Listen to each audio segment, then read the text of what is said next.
Hello, everyone. Cacao you doing? Cacao you doing? Cacao Ya Doin? We're back. We are back, and this is our first video episode, I think, for Yeah. Cacao you doing. Yes. Well, I think we tried one before, but we didn't post a video. It was not. It was didn't only work out. audio. Yeah, no, it didn't work out because it was a problem in the uploading or something. But so this is the official first one, and Yeah, it's people also can see us. yes, in collaboration with Hi, Harmoniously. everybody. Hello. Yeah. And so, as usual, we bring a holistic approach to well-being, speaking about psychedelic, coaching, therapy, and so much more. Mm-hmm. So, are you ready with the cacao? I had a special order of cacao. Okay. I'm ready with my Do you have your cacao? All right. We are good. So we didn't decide who was gonna bless it. I call not it. I was just about to nominate you. Yeah, good thing I'm fast. That's Spirit's way of saying it should be you. Ah. I think my speaker went out. What? Well, are you guys really nominating me to do the first cacao blessing back on our? Wow. Yeah. Okay. Seriously. Yes. If you have a glass of cacao or a cup of cacao or a thermos of cacao or whatever vessel you have your cacao in, place it close to your heart. Take a big, deep breath and breathe in the aromas. We really want this cacao to work as a heart opener to help us show our gratitude for life, to help us open up and be the best receivers that we can be. I want to thank all of the people who were involved in cultivating, processing, shipping, selling, and making the cacao that I'm about to drink today. Thank you, my beautiful wife. I love you. I want to thank you to Melissa for setting up this podcast, as we've been away for too long, and glad that we're all back together. Blessings to all. I hope. Blessing. Thank you, Rob. That was beautiful. So what kind of cacao are you taking? So when I went to Peru, this is the cacao that I purchased a huge block of cacao. So this is the cacao that I purchased from Peru. It was a huge block. It doesn't have the because like in the other cacao that we have, it had like some other sort of spices to it. This is, I think, just straight cacao. There is no other spices added, so it's just the cacao, and it is absolutely delicious. It's very, very delicious. It's not very strong. It's more bitter. You know, I've noticed this, that there's a little bit of oil in it. You can kind of see it. I think that's from the oat milk. Is it from the oat milk? Yeah. Whatever it is making my lips nice and smooth. Pretty sure that's from the oat milk. Well, that can be that, or that can be that in the ceremonial cacao, there's all the elements of the fruit, also the butter, the fat part of the fruit. Like the cocoa butter from the... Maybe. Yeah, exactly. Yeah. So it can be both. Yeah. Do I smell like cocoa butter? Yeah, because I actually didn't add a whole lot of oat milk. It was just like a splash. Mm-hmm.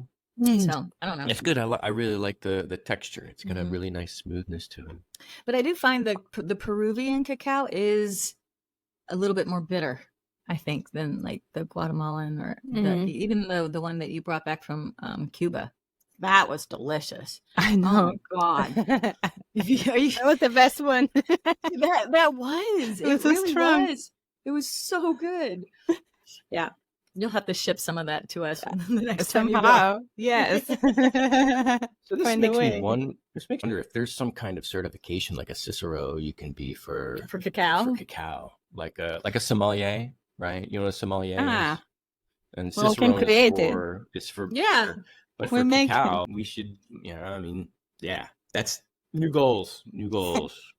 Well, exactly. I know Hannah would like to go to Guatemala and sit with the people that makes her cacao, and then have take a group of people with her, and then beautiful, train us to how to process cacao and just sort of all the nuances about cacao and everything. And I don't know, maybe that's sort of like an introduction to this cacao cicerone. Great idea. Whatever. I'm in. I'll go, man. You got cacao in.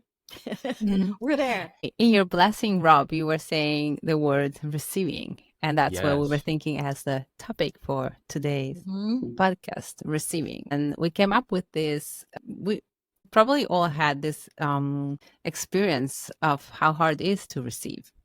Or probably at the beginning, we don't think much of that. I mean, at the beginning of a journey into personal growth, it's not what we think to have as a quote unquote issue. But when we start working with plant medicine or psychedelic or whatever other kind of personal work you do, you will hit this point of seeing that there is this blockage of receiving. Probably not everyone, but it's definitely a very common issue. Yeah. Yeah, I can't tell you how many people that we've come across that have that. And I really feel like it's part of our growth in a way. Like when we go through traumas and that kind of thing, I think inevitably what comes out of that is, for some people, is that inability to receive. Like we're naturally, we like to give. Like most people like to give. They like to take care of others. They like to be there and do for others, in all different ways. But it's really rare that you do for yourself. And I think when that happens, when people have trauma, they automatically forget to receive, or they have these issues. Okay, that's very interesting, Laura, that you said about trauma. While you were saying that, I was thinking of kids or little kids. They have no issue in receiving. They're very open to receive and even giving. So there's definitely something in between, for sure, trauma, and then the all same culture, society, and all the same things that close this ability of receiving. Yeah. So I come at this with a little bit of a different perspective in that I have an easy time receiving. And so I kind of really, I think so. I feel that I do. I feel that I deserve whatever comes towards me. So you're probably in the small group of people that. Yeah, I mean, there are. I have certain struggles in certain circumstances, but I find the people with an inability to receive interesting. So I have a lot of interest in this topic. I've done some research and I've looked up, different approaches, and some I resonate with, some I think are silly, but I think it's all a really personal thing. I don't think there's any magic serum that you can have that'll turn it on or off. I think it's a learned thing over time. I think I learned it as a child and I just used it in my whole life. Well, would you say then that the value of receiving was pressed, like when you were a child, that your parents basically taught you that the importance of receiving? No, my parents didn't really teach me much. Through experience, I learned a lot of stuff. I feel that I earned a lot growing up. I was given a whole lot. You were given a lot. I had opportunity. I had a lot of opportunities, but I seized those opportunities. You mean emotionally? Oh, emotionally, that's a different story. I don't know. Well, that's a whole landmine field to walk around in. I don't even know what you're getting at with that emotional question. Oh, well, there's definitely, as when we talk about any subject or any words, that so much behind it, so many layers. So so Laura was saying receiving emotion, and you're saying receiving. So also, what can we define as receiving? Exactly. Well, it didn't even cross my mind emotionally. And I didn't receive emotionally much at all growing up. So that's probably why I didn't think that. So when you think of receiving, then when someone says, all right, do you have an easy time receiving or do you have a tough time receiving? What is the first thing that you think of as a definition? Is it are you receiving, emotionally receiving? Are you physically receiving something like a present, or what was your first thought? I'm just curious. Physical, receiving something like a gift. Okay. Yeah. Interesting. So yeah, I mean, so okay, so Or maybe even like opportunities, like someone gives you an opportunity to do something, a job opportunity, or whatever it is. Okay. You know, it doesn't have to be a physical thing, but you know, I just didn't necessarily equate that with, you know, you giving me love and me receiving love. It didn't register. I don't have a problem with receiving your love. I get a lot of that. So that's also yeah, but it's definitely this emotionally receiving, and also like compliments, for example. I think that's a big one also. That I think that's where for example, me, I have this issue of receiving, and I've been working on that for a long time, but I started noticing with compliments, for example. If anyone will give me any compliment, I will always like kind of dismiss in a sense. And I had to learn to just say thank you instead of say, oh, no, that's nothing. Oh, no, you know, like that's not true. I'm not this or that. It was a learning curve to just say thank you. And then the first step was just say thank you. And then the second step was also to receiving inside, you know. So it was like I took it step by step. Definitely, actually, I have to go back. The first step was noticing it. The second step was realizing that actually it was something good to learn to receive. And then I went from say thank you and then from the inside. But I still have like definitely some material things or gift or money. I think it's a big one. Even when, at least for me, when I do work, when I do something like that for me is an offering, like that could be coaching or helping someone. That's really tricky, even though I know that it's energy exchange and it needs to be done this way, but it's still like I have a hard time receiving. I remember an event where I watched you struggle through that a little bit. I don't want to say struggle, but it was an incident that comes to mind, and it was when you got that beautiful flute from Andrew. Remember that? Yes. It was such a beautiful instrument, and I just remember you opening it up, and I could tell you felt a little uncomfortable. Like, wow, what am I going to do with this? Yeah, because it was such a big present, and there's definitely the triggers of I'm not worthy of deserving, and that's one of the root of having issue in receiving, the feeling of not deserving it. And I was thinking today before the podcast, at least in the Catholic Church, there is a part of the Mass where you keep saying, "Oh God, I don't deserve it." But so on and so on, or I'm not worthy of it. I don't know the exact translation in English. And I was thinking, okay, well, so you grow up repeating that as a mantra all the time to God. So that's definitely creates, it creates some affect. And definitely that also went into society. And there's more, but that was one little thing that I was thinking, oh yeah, that's definitely something that contributes to the whole issue. Yeah, you know, I have a hard time understanding someone feeling like I'm not deserving. Really? That for me, I have a cognitive dissonance, because the fact that you're getting it literally is the definition of you being the one who's deserving of it. You know, like the fact that you have it means that you were deserving of it. It came to you.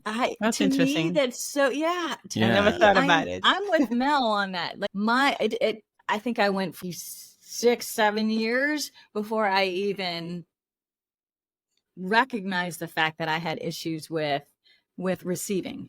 Like I didn't even notice it at all. Like I just knew that I was a giver, as I just didn't realize how uncomfortable I was receiving. And so now then I had to work through it, just like what you did, Mel, work through it, like acknowledging that I did have an issue. But for me, like my brain literally, I have to rewrite it and say, I am like, the thought that I'm already worthy, which is why I'm why someone's giving something to me, that never comes up in my thoughts. Even now, like it's a constant thing for me to have to remind myself, no, yes, I am worthy. Yes, this is totally okay for someone to give something to me.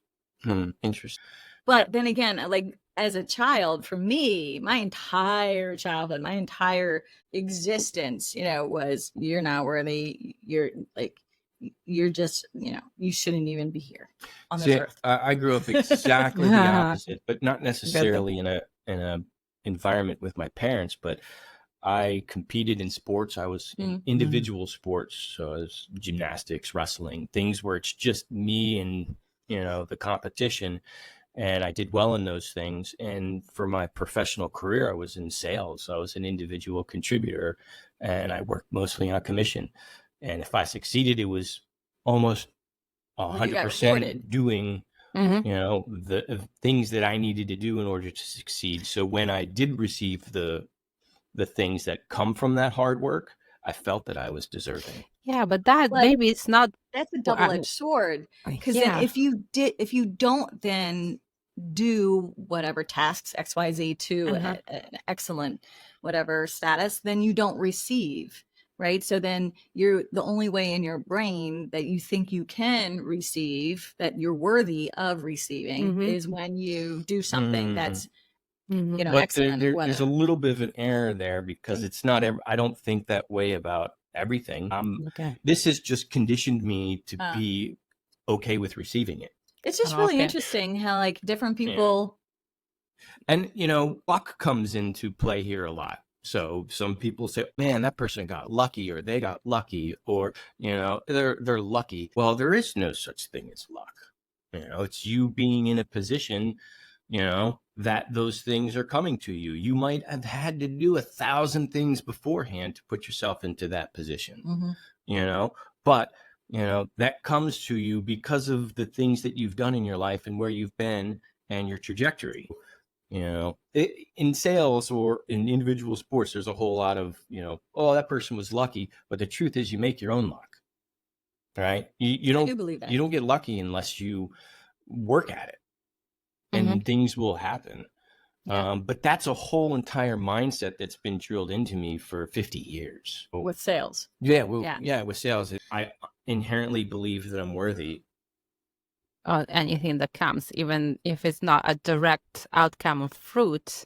Now we have Hazel that comes in the picture. Right. Even if it's not. Hazel, can you hear her? Yes. She always been in our podcast as usual. I know.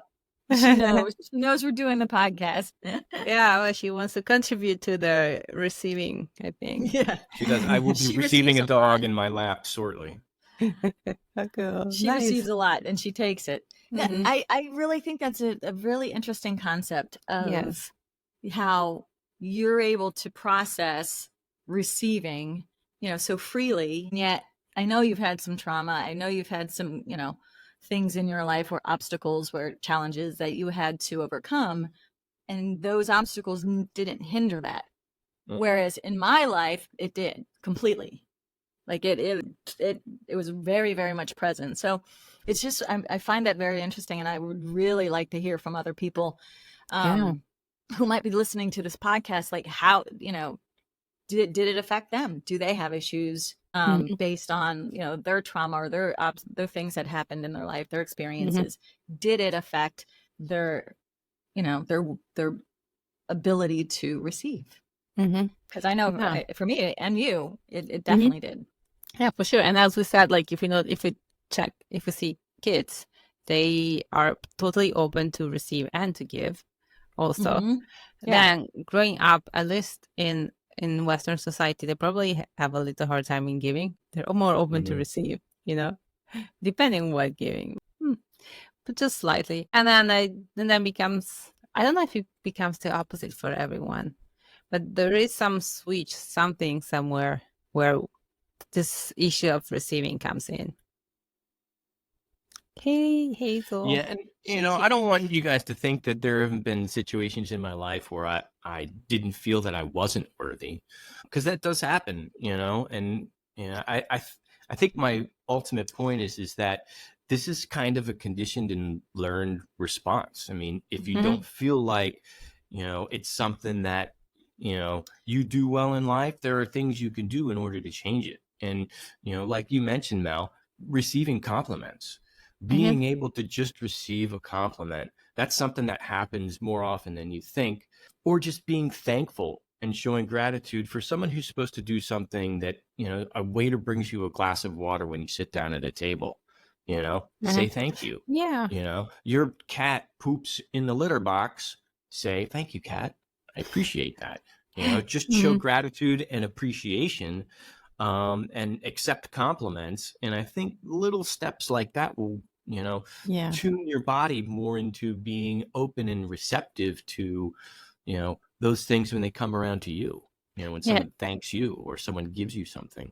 I think that's a good point, because when we are close to receiving compliments, keeping with this example, then it's also hard to give compliments, because the giving and receiving is a spectrum or same cycle, or they're very connected, the yin and yang. So when you're more of a giver, as we said, Laura and I are, but then at a certain point you close the other side of the cycle, then it becomes harder also to give. And it's also really important to be a good receiver of compliments, because the compliment doesn't go over all that well if the person doesn't receive it. It's like giving a gift to someone who puts it down and walks away and doesn't even open it. It's wonderful to give compliments, and it's beautiful to see people's eyes light up and their demeanor change, and their day get brightened, just by a little compliment that you say. So being able to receive that is not only important for you, but it's important for the other people in your life who are there and giving you compliments and building you up and, loving you. Yeah. Well, that's like so that's the reciprocity of it, right? Yeah. So it's like when you're giving, there is a piece of you that's also receiving at the exact same time, right? So it also depends on the intention behind the giving as well, right? Yeah, that's an important point. Because sometimes if you're just giving, the appearance may be, oh, I'm going to give you a compliment, but really it's like, I really want you to compliment me, right? Like you've seen people do that. Your hair looks so good today, right? Like even though you don't think like your hair looks looks awful, you're like, every day, should I give a compliment back to them? Like they're fishing for compliments, basically, right? So you have to be really wary of that, because it's.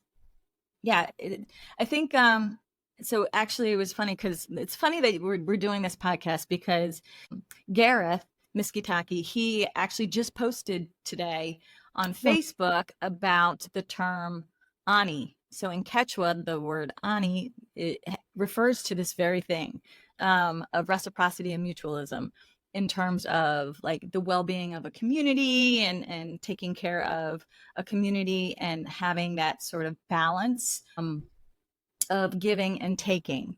And it also involves obviously like Mother Nature and, just the world in general. It's not just amongst people, but it's among everything. And so it is a give and take for literally everything. As you give, you're also taking, right? So it's something to be mindful of, like when you are giving a compliment or whatever, what's the intent behind that? Where are you going with it? Exactly. And probably sometimes, because on this receiving thing, I was reflecting on, like, for example, one thing that made me close to receiving, it was this, probably feeling the intention behind it. Both from, again, having my parents, that maybe, especially my mom, she really wants me always close to her. So it really feels like every giving is just like to like bind me more to stay, to take, to take from me. Or the same, like probably like, well, I guess this common experience when someone from the other sex, or anyway, someone interested in you and try to offer you something, giving you something, that is not absolutely free giving. So there is this sort of closeness that we start to create, but unconsciously it takes over all the idea of receiving, instead of be able to consciously discern what is what, and put boundaries where it's not okay. At least growing up, that was my experience. And right now, reflecting on this, I'm like, okay, so how do I discern? And it's true that sometimes I just don't want to receive from someone because I don't feel this person is giving Genuine. anything. He's trying to taking from me with the appearance of giving, but it's not up at all any giving. It's trying to really extract. Like not taking the drink from the creepy guy in the bar. Yeah, that's Right? for sure. That's the obvious things, but there are things more complex. But yeah, exactly. I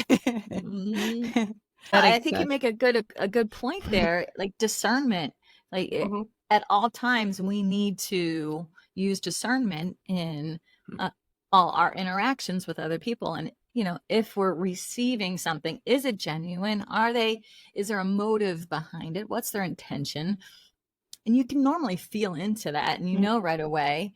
And it's really just honoring your own sort of intuition about that interaction and saying, okay, is this really genuine? And if it's not, then that's where your boundaries need to be, you know, applied. Something.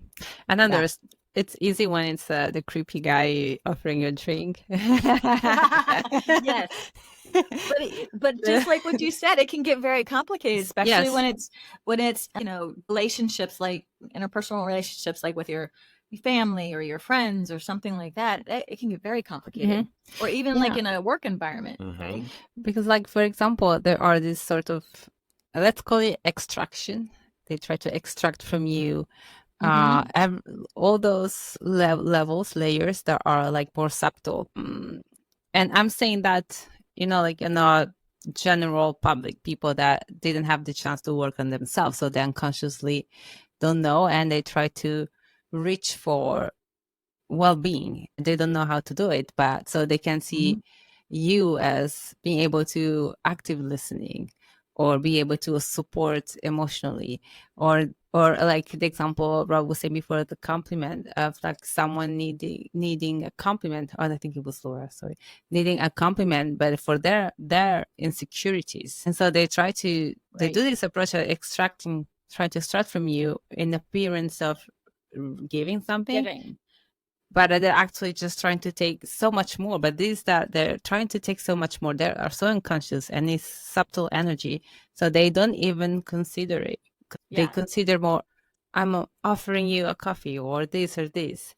So you own your time and energy, which is one of the most precious things we have, time and energy, for example. And so all that to say that this complexity and this giving and taking, that definitely, for at least for me, created those closeness in receiving at first. And now I'm working on this. But there's always layers. Yeah, I don't know if you notice that, of everything. So many layers. No, and I think it's really important that each person takes that personal responsibility to understand where they're at. Like, are they truly giving? Why are they giving? Are they truly receiving? Why are they receiving?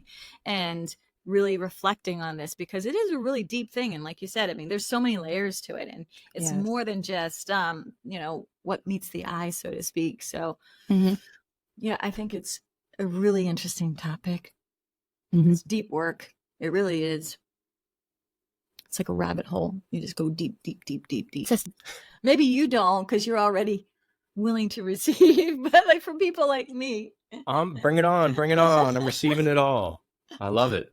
Yeah. You know, and the ironic thing is, like, we are all so infinitely worthy of whatever comes our way. We are in a position to receive these things, and they're coming our way divinely. You know, if you don't think you're worthy of it, well, you know, that's a challenge, and you need to address that. And I think one of the things that a lot of people struggle with is, you know, they compare, right? All right, me in my situation and that person in their situation, or some other situation, and then they view what their situation compared to someone else, and then they don't feel like they deserve that.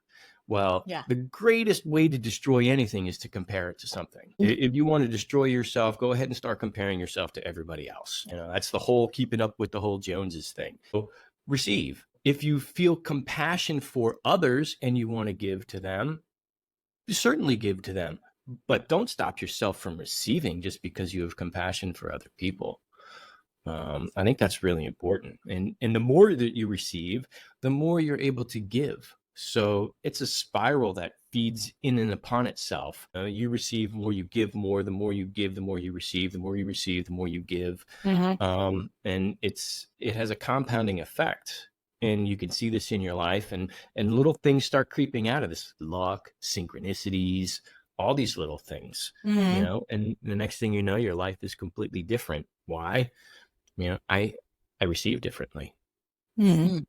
That's true. That's also this receiving. So far we've been saying about receiving on like material, like on small things, and also like about others and the intention behind, and how, I'm just summarizing here, and how sometimes, and it is important to discern all these aspects of receiving. And definitely when there's intention that does not resonate, it's okay to put healthy boundaries, but not close up receiving at all completely.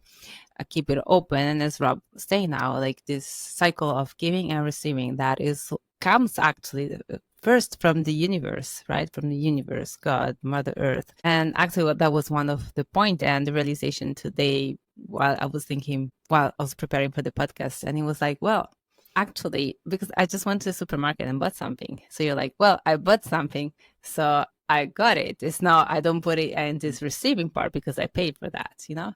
But actually the realization was like, well, wait, everything is given to me freely by Mother Earth, because even the money is being printed from Mother Earth. Nothing here is actually everything, even if I put work and energy, but everything in here is being given for free from Mother Earth. The money I used and the food I received is absolutely for free. So I am already, so it's just like understanding and seeing that I am already receiving so much abundance. I'm just close up and feeling not worthy, or even complain that, or comparing to others because others is more or less or whatever. So just in the mind, instead of seeing this orange has been given to me from Mother Earth, we just use money, or took a supermarket because we created this convenience in the society, and we use money as a convenience as a symbol of work and energy exchange. But everything comes freely from Mother Earth. Yeah. And it's funny that you mentioned that, because so when I went to Peru for my dieta recently, and I did Castaño, I dieted Castaño, which he is the grandfather of abundance. And one of the teachings that he gave me was that abundance is everywhere. That frequency, that energy is everywhere, and it's accessible at all times to us. And it's really just basically making ourselves aware of that fact. Like, we don't have to earn it. We don't have to do anything for it. It's there. It's automatically there. It's automatically given to us constantly, every second of every day. And it's whether or not we're in the process of receiving that abundance, right? Are we in that state to receive the abundance? And basically yes, it was really like that. It was like, he was like, are you kidding? You don't have to do anything to receive. There's nothing you have to do to receive abundance. It is already there. It's already given to you. So it was really a beautiful lesson. And, you know, it's when you take that approach, the first thing you receive is divine action, you know, your inspired action. Whatever it is, the first thing that comes to you is you get to do something. And you're inspired to do it. Huh? Manifestation and law of attraction and all that stuff. That's what you're talking about, right? So you can't just sit around and do nothing. I mean, you can sit and think like, oh yeah, I want all this stuff to come to me. But if you sit on your couch, nothing's going to come to you, right? So physically, you can want all these things, but if you don't do anything, like, nothing's going to happen, right? Okay. So the first thing that comes to you is divine inspiration, right? And following that divine inspiration comes the divine action. All right, we're now on the same page. Right? All right. That's true. I love it. That's also receiving. I never thought of it. That's So I love it. Yeah, you have to do something, but it's the first thing that's given to you. You don't sit and grind it out and think it and contemplate it. It comes to you. It's given to you. And then you have to act on that. And that's where the awareness comes in. If you're not aware and you're not paying attention, okay, well, it comes and goes. And then your whole life is a bunch of comings and goings and a bunch of missed opportunities. That divine inspiration is there all the time. We're always connected to it. We just need to be aware and tap into that. That's I love that point. That's also this divine inspiration or divine creativity. It took me a also bit to understand what you were saying. Sorry about that. No, but it makes sense. No, that's good. It's true that divine inspiration, divine creativity just comes to us. But I'm curious to know more what other teachings from Castano, so how is it, because you said the teaching was that abundance is always available. How is it, how to reach that energy? He basically was saying to me, he said that we need to tap into that energetic, there's a frequency of abundance that you basically have to get to, right? And just like energy, like all energy is on different frequencies, right? And so you as a person are vibrating in a certain frequency. And so in order to get to abundance, he basically said gratitude. He said it was the number one thing, gratitude. So raise your vibration using gratitude and stay in that higher vibration. You'll be able to tap into the frequency of abundance, which is always there and always around. And so abundance is very high frequency. Yes. Yeah. So in order to tap into that frequency, you have to raise your vibration. And in order to raise your vibration, you use gratitude. So about 15 years ago, we started really getting into abundance and manifestation and all these things. And I read somewhere that citrine quartz holds a very high vibration for abundance and attractive qualities. Citrine quartz. And I put this on 15 years ago, and I've never taken it off. And I'm here to tell you that I link under the podcast, everyone can buy. I don't know if it works because we do a whole lot of abundance stuff, but I do know that it doesn't. It's not that it doesn't work. I know it works in some fashion. It does not have a negative. It's a reminder. It's always there. If it doesn't work on, I don't know what other level on the level of a reminder, and that's one of the most important thing. If you have this constant reminder of be grateful and raise your vibration, then you tapped into abundance. So So I think it's it works interesting, even if it doesn't. I think it's interesting how we transferred to abundance a little bit here, but it's really important because if you want abundance, you better be really good at receiving. Start getting good at it. And I don't know, and I really haven't thought this through yet, but how are the two intertwined, right? Does the one feed into the other? Does the more you receive, the more abundance you get, and the more abundance you get, the more ability to receive that you have? It's that flow of energy, right? So it's a constant thing. And so if your thoughts and your actions say, I'm not worthy, I can't receive, it's not available to me, then you'll have no abundance, right? You'll have it. Well, actually, I should say you will have an abundance. You'll just have an abundance of that, right? Of not receiving, of not having, you'll have lack. You'll be living in lack, right? Yes. So you'll get the abundance of lack. But if you want an abundance of, let's say, love, then you have to tune into that. Like abundant, it's just, so you do have to receive. If you want love, you have to receive love, right? You have to have the ability to receive love. It's there. I mean, you only have the ability to see. You just have to look. You just have to have that awareness, right? Literally what Castano was saying. It was like, it is everywhere. Right. It's like the yellow Toyota syndrome. I never see yellow Toyotas until someone says yellow Toyota, and then I see yellow Toyotas everywhere every day. Yeah. Right. It's just, it's you got to have it on the mind in order for it to happen, and then boom, it's everywhere. And then also the image I was getting while we were talking about that is like it is there. All those things are there inside us, right? Outside, okay, but inside us, but on a seed state, okay. but we have also on a potential state, like a seed is a potential. So they're all inside us as a potential state. But if we never water that, and the watering is the practice, that will never grow. It will just always stay a potential that has never been taken, or I want to find another word, but cultivated, a potential that hasn't been used at all. Like you have the seed, but if you don't plant it and water it, it will not grow. And that's with any practice you may choose to do. We just said before about the practice of gratitude, for example. Or gratitude is recognizing the abundance we already have.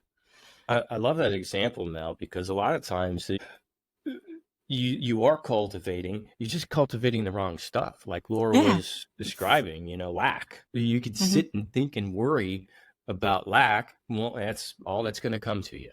You cultivate that in your life. When you're in it, it's hard to see it because you believe that's just what your life is, right? This is my existence. This is what I'm dealing with. I'm not getting, I feel lack of this. There's no blank, blank, blank, whatever it is. And that's the way you feel your life is, and what's the key to breaking out of that?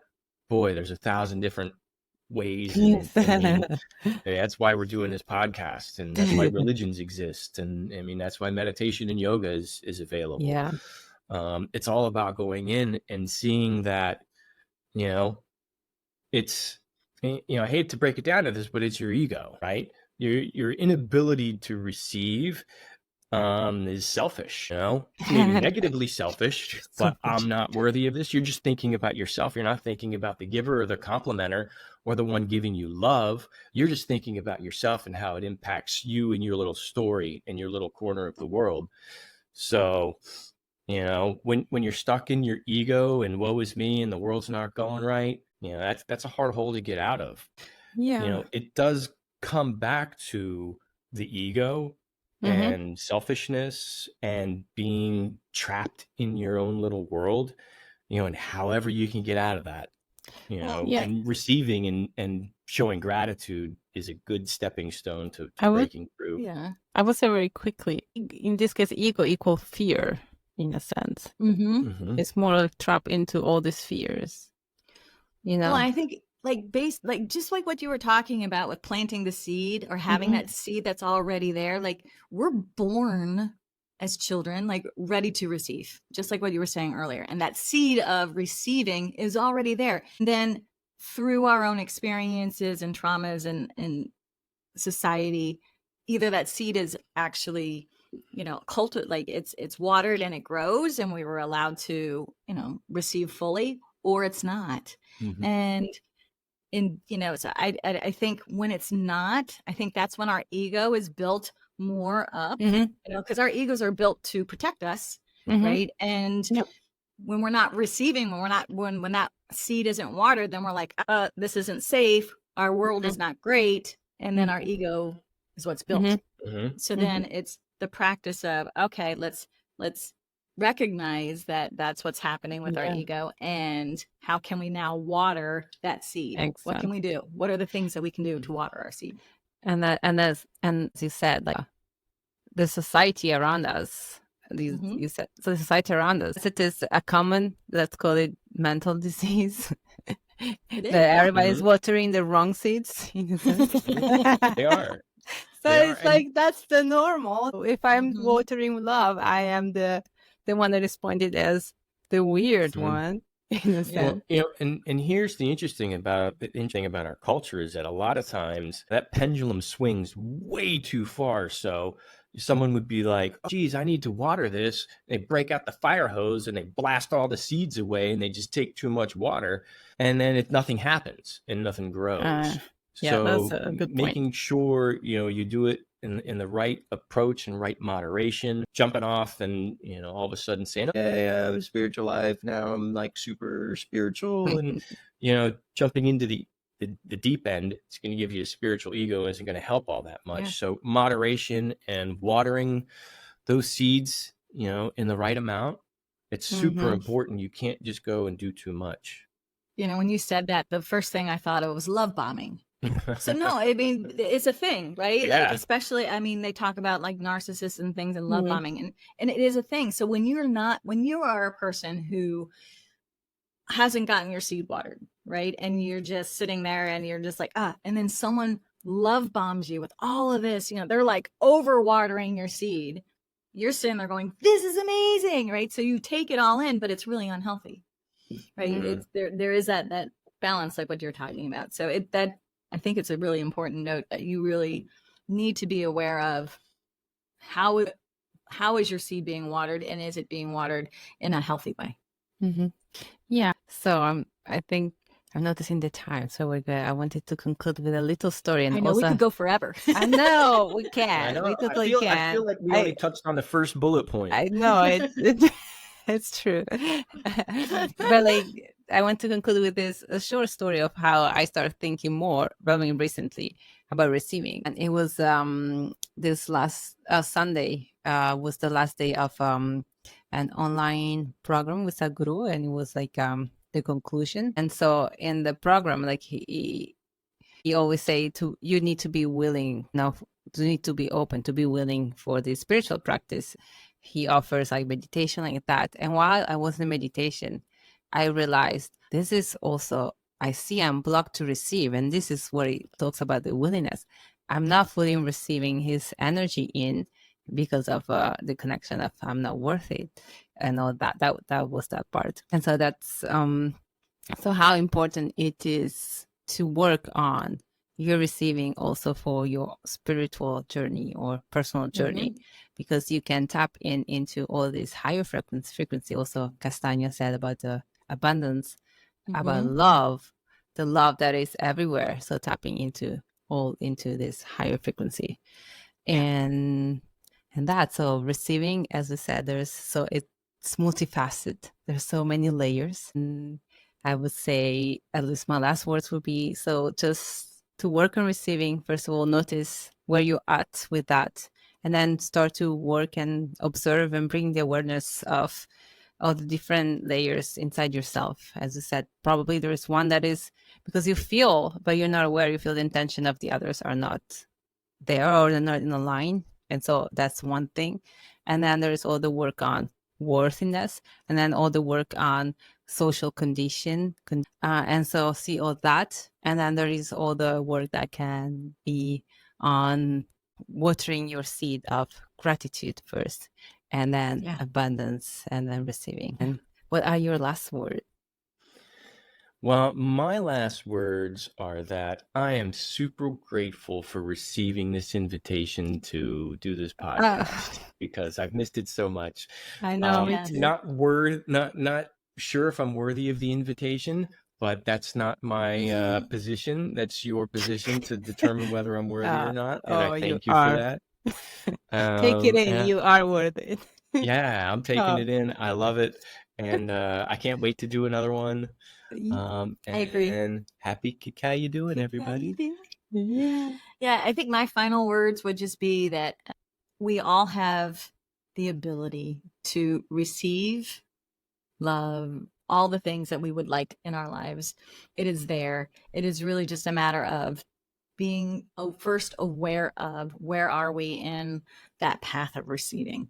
And so I would challenge everyone that's listening to this podcast to really reflect on, receiving? What am I receiving? How am I receiving? And what can I do to not only receive better so that I'm like attuning to that abundance and gratitude, but what can I do to give better as well? Like to really reflect on it. I would challenge all of the people listening to this to really reflect on that, because it's really super important. And our world is all about give and take in everything, just like what you were talking about. That would be my one thing I would just challenge our listeners to. I have one last thing to add. If you don't think you're worthy, you've been lied to. Yeah. That's not true. You've been lied to, and you need to assess it. You need to go take a look at what that is. Yeah. Because you are absolutely 100% worthy of everything that you could ever think of. Yeah. And if you don't feel that way, you've been lied to and you've believed it. Yeah. 100%. Definitely the next podcast will be on Worthy because there's so much there's so much to say on that. All right. Perfect. It's easy. We don't have to scramble 5 minutes beforehand to figure out what we're talking about. I love it. I love you, Melly Mel. Yes. Yes. Cheers. Yeah. Love you. Thank you so much, Lora and Rob. And thank you so much, everyone who's listening. And don't forget to follow us, to share, and ask questions. And also, like, answer Laura's question, by the way. Yes. Yeah, I want to know. I want to know how people perceive receiving. Inquiring minds. Just curious. Okay, so I'm ready too. All right. Cacao Ya Ya Doin.